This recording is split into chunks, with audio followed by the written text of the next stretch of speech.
বন্ধুরা, আমি তোমাদের কাছে কোনো শর্ট ভিডিও করতে আসিনি, আমি তোমাদের কাছে কিছু কথা বলতে এসেছি। আজকে আমি তোমাদের কাছে একটা কথা বলতে চাই যে নারী আছে বলে পৃথিবীটা এতই সুন্দর।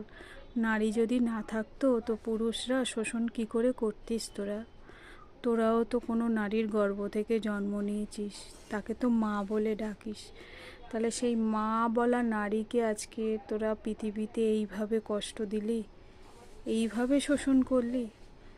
আজকে মা, নারী মানেই তো মা, নারী মানেই বোন, নারী মানেই নিজের ঘরের লোক। নারী আছে বলে পুরুষ আছে, নারী না থাকলে পুরুষরা থাকতো না। নারী আছে বলেই পৃথিবী এত সুন্দর আছে, নারী আছে বলেই গোলাপ আছে।